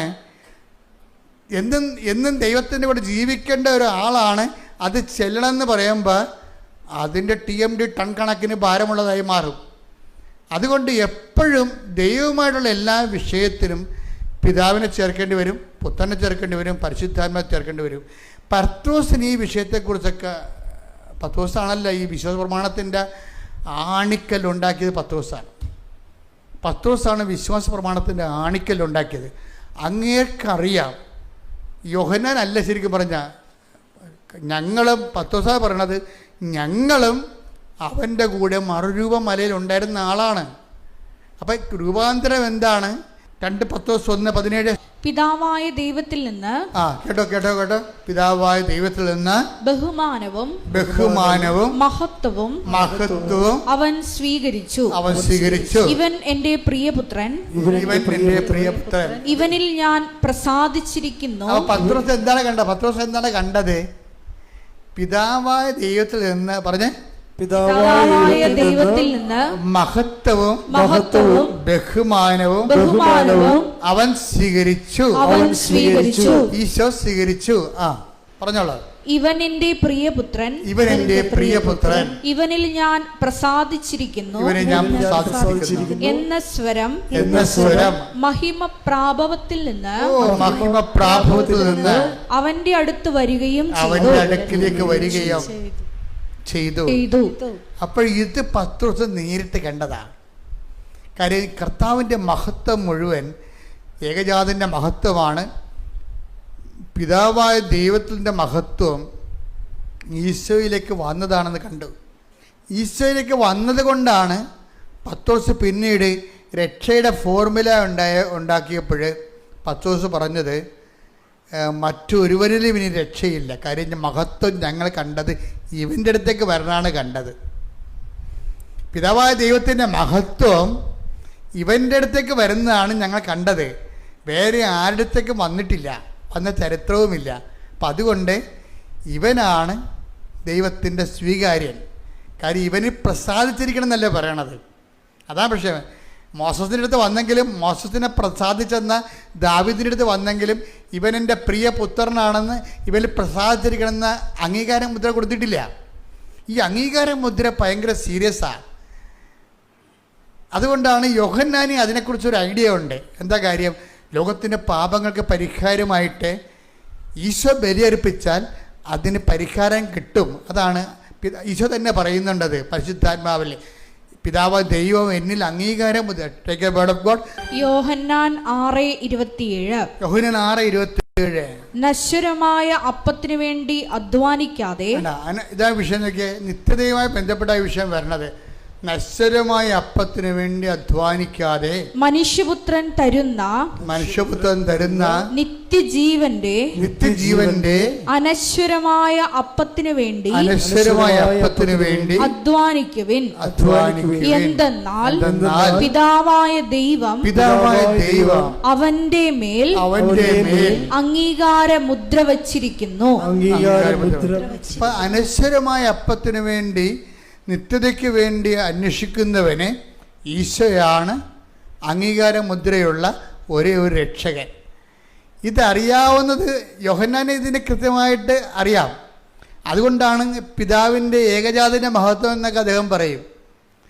പിതാവിനെ കണക്ട് ചെയ്താണ് പിന്നീട് ഈ യോഹന്നാനും പത്രോസുമാണ് ഇവർ രണ്ടുപേരും മറുരൂപമലയിൽ ഉണ്ടായിരുന്ന ആൾക്കാരാണ്. രൂപാന്തരീകരണ സമയത്ത് ഉണ്ടായിരുന്നതാണ്. ആ യോഹന്നാൻ 1:14 വായിച്ച്, വചനം മാംസമായി നമ്മുടെ ഇടയിൽ വസിച്ചു, അവന്റെ മഹത്വം നമ്മൾ ദർശിച്ചു, കൃപയും സത്യവും നിറഞ്ഞതും പിതാവിന്റെ ഏകജാതന്റേതുമായ മഹത്വം. അപ്പൊ ഈശോയുടെ മഹത്വത്തിന്റെ പേരില് വന്നിരിക്കുന്ന ഫീച്ചേഴ്സിൽ വ്യത്യാസമുണ്ട്. മഹത്വം പലതുണ്ട്. യോഹന്നാനി എപ്പോഴുള്ള കുഴപ്പം, എന്ത് പറഞ്ഞാലും സത്യവും മിഥ്യവും എന്ന് പറയും. I am the real bread, ഞാൻ ജീവൻ്റെ അപ്പം, യഥാർത്ഥ അപ്പമാകുന്നു, ഞാൻ യഥാർത്ഥ പാനീയമാകുന്നു. അപ്പം ഇങ്ങനെ എന്ത് പറഞ്ഞാലും ഈശോയെ സംബന്ധിച്ച് വരുമ്പോൾ ഈശോ റിയലും മറ്റുള്ളത് ഫാൾസുമായിട്ടേ പറയത്തുള്ളൂ. അത് യോഹന്നാൻ്റെ ക്രിസ്തു അനുഭവമാണ്. യോഹന്നാൻ ക്രിസ്തുവിൻ്റെ കൂടെ നടന്നപ്പോൾ മനസ്സിലായതാണ്, ക്രിസ്തുവിനെ കണ്ടെത്തി കഴിഞ്ഞാൽ പിന്നെ എല്ലാം ഫാൾസാണെന്ന് യോഹന്നാൻ പറയും. ഇത് ക്രിസ്തുവിനെ കണ്ടെത്തി കഴിഞ്ഞാൽ രക്ഷയുടെ കാര്യത്തിലാണ്. രക്ഷയുടെ കാര്യത്തിന് മഹത്വത്തിൽ എന്താ പറയണത്, അതിന് സത്യം എന്നുള്ള വാക്ക് എക്സ്ട്രാ ചേടി വെക്കും. Read it again. ശ്രുതികട ഹല്ലേലൂയ. വചനം മാംസമായി നമ്മുടെ ഇടയിൽ വസിച്ചു, അവന്റെ മഹത്വം നമ്മൾ ദർശിച്ചു, കൃപയും സത്യവും നിറഞ്ഞതും പിതാവിന്റെ ഏകജാതന്റേതുമായ മഹത്വം. പിതാവിന്റെ ഏകജാതന്റെ മഹത്വം എന്ന് പറയുന്നത് എന്താണ്? കൃപയും സത്യവും നിറഞ്ഞതാണ്. അതുകൊണ്ടെന്ന് പറഞ്ഞാൽ ഈ കൃപയും സത്യവും നിറയാത്ത ബാക്കിയെല്ലാം ഫാൾസ് ആണെന്ന് യോഹന്നാൻ സ്റ്റേറ്റ് ചെയ്യുകയാണ്. ഇത് ഈ സ്റ്റേറ്റ്മെൻറ്റ് തന്നെയാണ് പത്രോസിൻ്റെ സ്റ്റേറ്റ്മെൻറ്റ്. എന്താ പത്രോസ് എന്ത് പറയും? പത്രോസ് പറയും യേശു മാത്രമാണ് സത്യമെന്ന് പറയും. എന്താ കാര്യം? അതാണ് മറ്റൊരുവൻ രക്ഷയില്ല. 4:12 എടുത്ത് നടപടി പുസ്തകം. ശ്രുതികട ഹല്ലേലൂയ.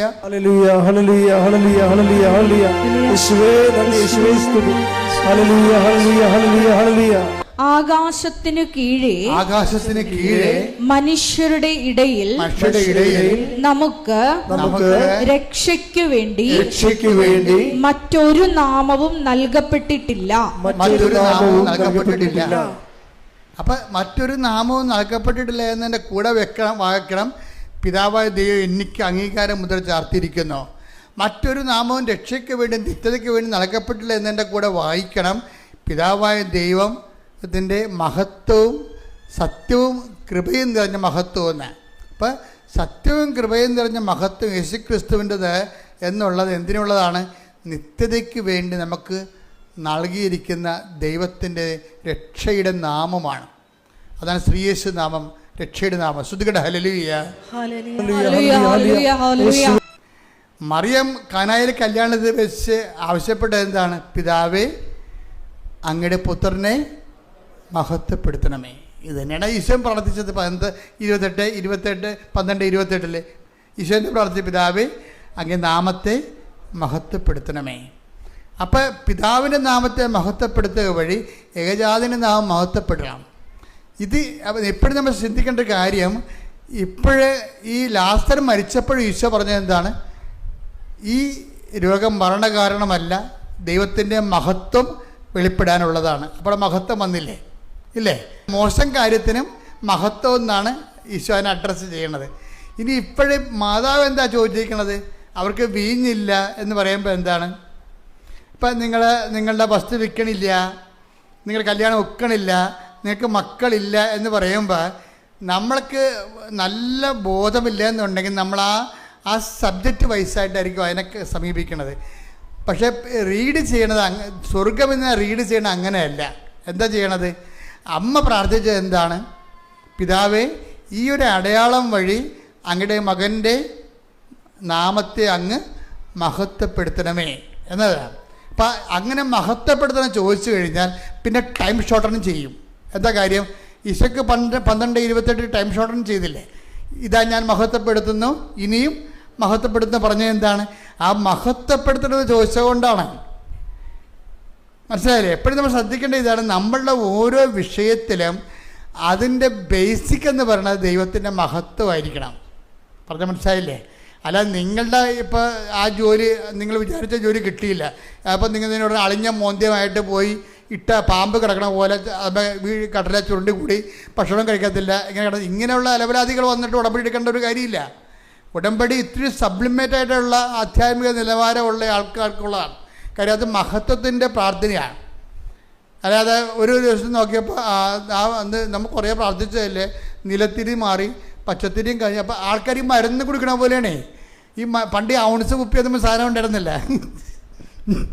ഇപ്പോൾ ഔൺസ് കുപ്പിയൊന്നും ഈ സർക്കാർ ആശുപത്രി ഇപ്പോൾ ഞാനും പണ്ട് പോയിട്ടുള്ള കുഞ്ഞുനാളിൽ സർക്കാർ ആശുപത്രി പോകുമ്പോൾ എല്ലാത്തിനും കൂടി അവർ ഒറ്റ കുപ്പി ഉണ്ടാക്കത്തുള്ളൂ അവിടെ. അത് കമ്പൗണ്ടറാണ് കൊടുക്കണം, കോമ്പൗണ്ട് ചെയ്ത് തന്നെ ആൾ. അയാൾ അവിടെ നിന്ന് ഇവിടുന്ന് പൊടിയൊക്കിയിട്ട് കുലുക്കിയിട്ട് നമ്മുടെ ഔൺസ് കുപ്പിയെ തരും. വീട്ടിൽ വന്ന് വെച്ചിട്ട് ഔൺസ് കുപ്പിയിൽ ഇങ്ങനെ കണക്കുണ്ടാവും, 1, 2, 3 ഔൺസ്, 2 ഔൺസ്, 3 ഔൺസ്. ഇപ്പം കുപ്പി അങ്ങനെ ഉണ്ടോയെന്ന് അറിയത്തില്ല. അപ്പോൾ എന്നിട്ടിത് കുടിക്കും. കുടിച്ചിട്ട് ഞാൻ തന്നെ ഓർക്കും, ഇത് പകുതി ആകുമ്പോൾ 2 ഔൺസ് കുടിച്ചിട്ടുണ്ട്, എന്നിട്ട് വയറ്റ് ക്ഷീണം മാറില്ല, ചുവ മാറിയില്ല. അപ്പം നമ്മളിതുപോലെ നീലത്തിന് ഒരെണ്ണം തീർന്ന്, പച്ചത്തിരി ഒരെണ്ണം തീർന്ന്. ഇത് മനസ്സിലായില്ലേ? ആൾക്കാർ കണക്കാക്കുന്ന രീതികൾ വരുന്ന അപകടകരമായൊരു ഉടമ്പടി സമീപനമുണ്ട് നിങ്ങളുടെ കയ്യിൽ. നിങ്ങൾ ദൈവത്തെ പച്ചത്തിരി നീലത്തിരി വെച്ച് അളന്ന് നോക്കുന്നു. അതിൻ്റെ ഒരു അപകടകരമായൊരവസ്ഥയാണ്. ഇന്നലെ ഈ വെള്ളിയാഴ്ച ഒരു സാക്ഷി ഇവിടെ പറഞ്ഞ് അവരുടെ സാക്ഷ്യം കേട്ടാൽ നമുക്കുണ്ടല്ലോ ഞെട്ടിപ്പോവും. അവർ പറഞ്ഞത് എൻ്റെ 15ാമത്തെ ഉടമ്പടി പുതുക്കലാണിത്. 15ാമത്തെ ഉടമ്പടി പുതുക്കേ. ഇപ്പം ഞാൻ ആ കണക്കൂട്ടി നോക്കിയപ്പോഴേ ഒരു 90 ദിവസം വേണമല്ലോ ഒരു ഉടമ്പടി പുതുക്കണമെങ്കിൽ. അത് 15 എന്ന് പറയുമ്പോൾ ഒരു 1500 ദിവസം ഇവർ സംഭവം പുതുക്കിയിരിക്കുകയാണ്. അവർ പറഞ്ഞു ഞാൻ എന്തുമാത്രം ആയിരക്കണക്കിന് പത്രമാണ് മേടിച്ചു കൊടുത്തിരിക്കണത്. ഇപ്പോഴും കൊടുക്കുമ്പോൾ ആവേശമാണ് അവർക്ക്. എന്നിട്ട് അവർ കുറേ സാക്ഷ്യം പറഞ്ഞിട്ടുണ്ട്. ഇപ്പോഴും എന്ന് വെച്ച് കഴിഞ്ഞാൽ ഈ 15ാമത്തെ ഉടമ്പടി പുതുക്കി നിൽക്കുമ്പോഴും 15 എന്ന് പറയുമ്പോൾ 4 കൊല്ലം 3.25 കൊല്ലമായി. 3.25 കൊല്ലം തുടർച്ചയായിട്ട് ഒരു ഉടമ്പടിയിലാണ്. എന്നിട്ട് ആ സാക്ഷ്യം പറയുമ്പോൾ അവർ പറയണത് അത്രയും കാര്യം അവർ പറയണത് ഞാൻ തന്നെ പറഞ്ഞു വിട്ട 1500 പേര് ഉടമ്പടി എടുത്തിട്ടുണ്ട് ഇവിടെ. ഞാൻ തന്നെ പറഞ്ഞു വിട്ട 1500 പേര് ഇവിടെ ഉടമ്പടി എടുത്തിട്ടുണ്ട്. നിങ്ങൾ കോമ്പറ്റ് ചെയ്യണത് നിങ്ങൾ ഈ ഔൺസ് കുപ്പി പോലെ നിലത്തിരുന്ന് തീർന്നല്ല, എന്നിട്ട് വിസ വന്നില്ല എന്നൊക്കെ നോക്കി ദൈവത്തിനെ തിരികൊണ്ട് അളക്കണില്ലേ? ഈ പെരിച്ചാളികളെല്ലാം മനസ്സിലാക്കണം. നിങ്ങളുടെ കയ്യിലുള്ള നിങ്ങൾ കോമ്പറ്റ് ചെയ്യണത് ഭയങ്കര സിംഹങ്ങളുമായിട്ടാണ്. അതായത് 1500 പേരെ ഉടമ്പടി എടുപ്പിക്കുകയും അവിടെ ജീവിതത്തിലേക്ക് വിശ്വാസത്തെ വെളിച്ചം കടത്തിവിടുകയും ഇനിയും കർത്താവിന് വേണ്ടി ഒരംഗത്തിനൊരു ബാല്യമുണ്ടെന്നും പറഞ്ഞുകൊണ്ട് വീണ്ടും വന്ന് കർത്താവിൻ്റെ വേല ചെയ്യാൻ വേണ്ടി ആവശ്യത്തോടെ നിൽക്കുന്ന ആൾക്കാരുമായിട്ടാണ് നിങ്ങൾ ഈ തിരിവെച്ച് കർത്താവിനെ അളക്കുന്ന ആൾക്കാർ കോമ്പറ്റ് ചെയ്യണമെന്ന് ഓർത്തേക്കണം. ആദ്യം നിങ്ങൾ തീരുമാനിക്കുക, യേശുക്രിസ്തു 1ാം സ്ഥാനം കൊടുക്കുക, ബാക്കി ദൈവത്തിന് ഏൽപ്പിച്ച് കൊടുക്കുക. ബാക്കി എന്താണ്? ഇപ്പം നിങ്ങളെന്ത് പറ്റണമെന്ന് വെച്ചാൽ നിങ്ങൾ പറയുന്ന വിഷയത്തിന് ആണ് 1ാം സ്ഥാനം എപ്പോഴും നിങ്ങൾ കൊടുക്കണത്. അതുകൊണ്ടാണ് ഈ അബദ്ധം വരുന്നത്. ദൈവത്തിന് അറിയാമത്. കാര്യം അത് നടന്നു കഴിഞ്ഞാൽ പിന്നെ ഇവരെ പൊടി മഷിയിട്ട് നോക്കിയാൽ കാണത്തില്ല. നിങ്ങൾ ആ ഉടമ്പടി വെച്ചിരിക്കുന്ന കാര്യം നടന്നാൽ പിന്നെ മഷിയിട്ട് നോക്കിയാൽ കാണത്തില്ല. അതുകൊണ്ട് അത് ദൈവത്തിന് അറിയാം. ഈ അഭ്യാസമുള്ള ആൾക്കാരുമായിട്ട് ഉടമ്പടി ആ ഫയൽ പോലെ ദൈവം നോക്കത്തില്ല. എന്താ കാര്യം? ദൈവത്തിനറിയാം ഇത് വണ്ടി വിടാൻ വേണ്ടി വന്ന് നിൽക്കുകയാണെന്നറിയാം. സംഭവം നടന്നിട്ട് ഉടനെ അടുത്ത വണ്ടിക്ക് പോയി കഴിഞ്ഞപ്പോൾ ദൈവത്തിന് പോലും ഇവരെ കിട്ടത്തില്ല. പിന്നെ കാര്യം അവിടെ കഴിഞ്ഞകാല ഫയലെല്ലാം കർത്താവിൻ്റെ കയ്യിലുണ്ട്.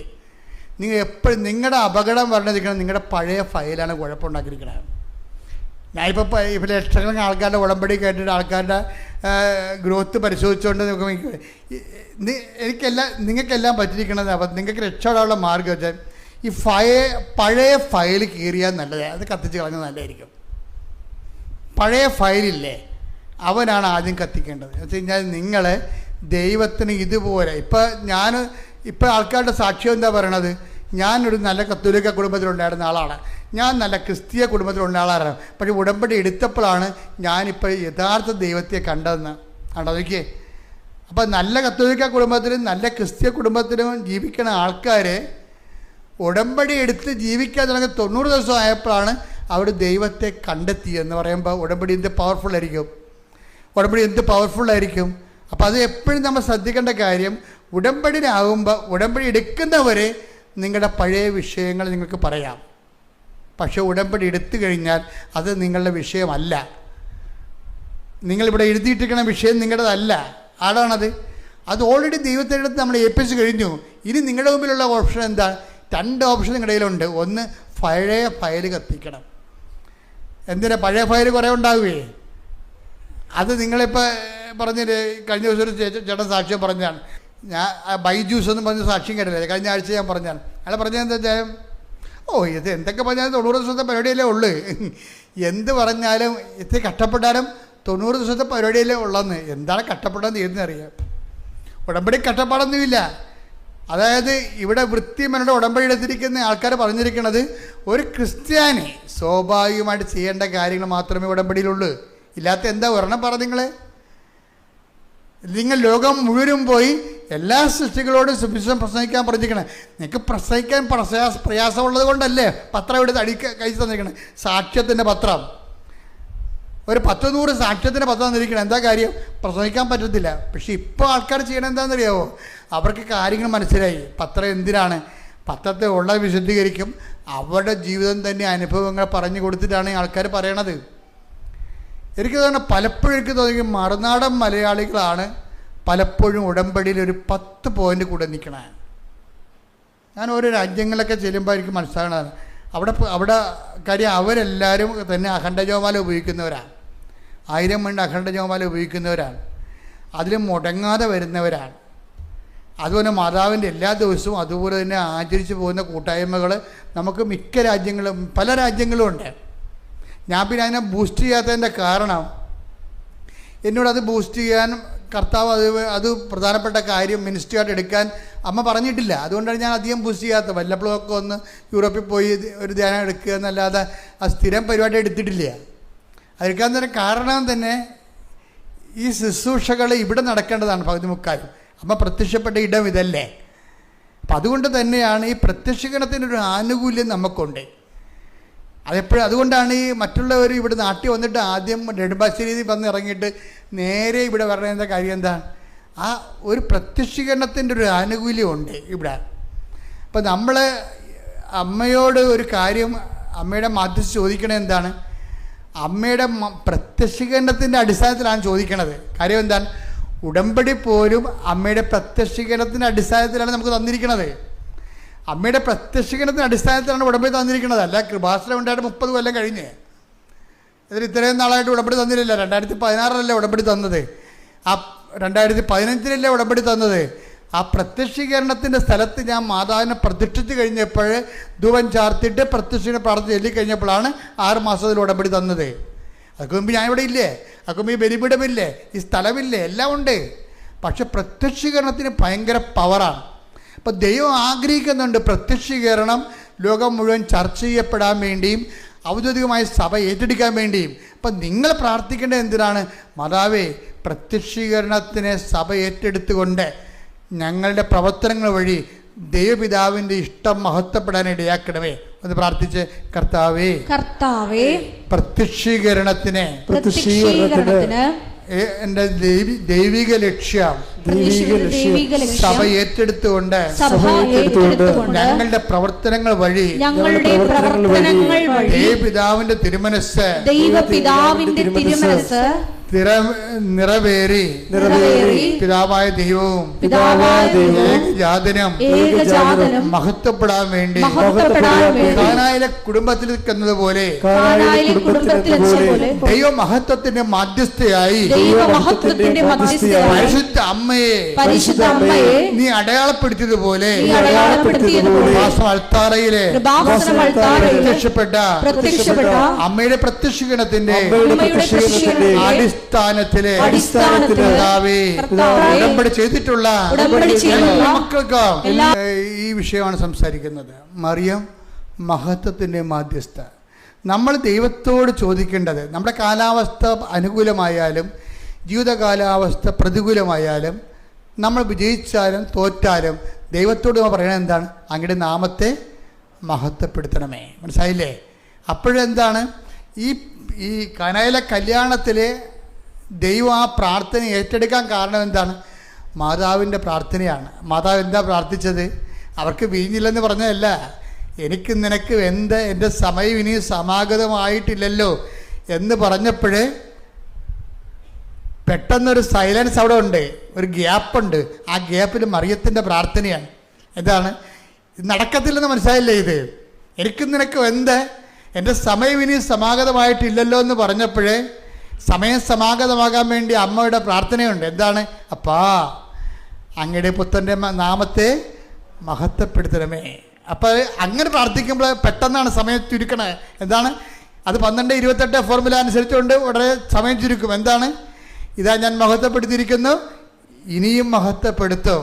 അതുകൊണ്ടാണ് യോഹന്നാൻ പറയണത് യേശുവിൻ്റെ മഹത്വം ശ്രുതികട ഹല്ലേലൂയ, ആദ്യ അടയാളമാണെന്ന് പറയത്തില്ല. ശ്രുതികട ഹല്ലേലൂയ. യോഹന്നാൻ 2:11 യേശു തന്റെ മഹത്വം വെളിപ്പെടുത്തുന്നതിന് പ്രവർത്തിച്ച അടയാളങ്ങളുടെ ആരംഭമാണ് ഗലീലയിലെ കാനായിൽ ചെയ്ത ഈ അത്ഭുതം. അതായത് ഇത് അമ്മയുടെ പ്രാർത്ഥന ഇത് വരണത്. എനിക്ക് നിനക്ക് എൻ്റെ സമയം ഇനി സമാഗതമല്ല എന്നുള്ളത് ശാശ്വതമായ സത്യമാണ്. ആകാത്ത സമയം ആക്കിയെടുക്കുന്നതിന് വേണ്ടി അമ്മ ഉപയോഗിച്ച ഫോർമുല എന്താണ്? അപ്പാ, അങ്ങയുടെ നാമത്തെ മഹത്വപ്പെടുത്തണമേ, അങ്ങേ പുത്രൻ്റെ നാമത്തെ മഹത്വപ്പെടുത്തണമേ. അപ്പം പെട്ടെന്നാണ് ഉത്തരം. എന്താണ്? ഞാൻ മഹത്വപ്പെടുത്തിയിരിക്കുന്നു, ഇനിയും മഹത്വപ്പെടുത്തും. അതാണ് പറയണത്. അത് ഒന്നിട്ട് വായിച്ച് ആദ്യത്തെ അടയാളം എന്നാണ്. അപ്പൊ ഇനിയും മഹത്വപ്പെടുത്തുന്ന അണ്ടർസ്റ്റുഡ് ആണ് എൻ്റെ അകത്ത്. വായിച്ച് യേശു തന്റെ മഹത്വം വെളിപ്പെടുത്തുന്നതിന് പ്രവർത്തിച്ച അടയാളങ്ങളുടെ ആരംഭമാണ്. അടയാളങ്ങളുടെ അത് ഇനിയും മഹത്വപ്പെടുന്നില്ലേ? 18 ഇതാ ഞാൻ മഹത്വപ്പെടുത്തിയിരിക്കുന്നു, ഇനിയും മഹത്വപ്പെടുത്തും. അപ്പൊ അമ്മയുടെ പ്രാർത്ഥന എന്താണ്? അപ്പാ, സമയമായില്ലെന്നാണ് ഈശോ പറയണത്. പക്ഷേ എൻ്റെ അസ്ഥ ലോകം വിശ്വസിക്കണം അപ്പാ എന്ന് പറഞ്ഞപ്പോഴാണ് ഇതാ ഞാൻ മഹത്വപ്പെടുത്തിയിരിക്കുന്നു, ഇനിയും മഹത്വപ്പെടും. അടയാളങ്ങളുടെ ആരംഭമാണ്. പിന്നെ അടയാളങ്ങളുടെ ഘോഷയാത്രയാണ്. കൈയടിച്ച് ശ്രദ്ധിക്കട്ടെ.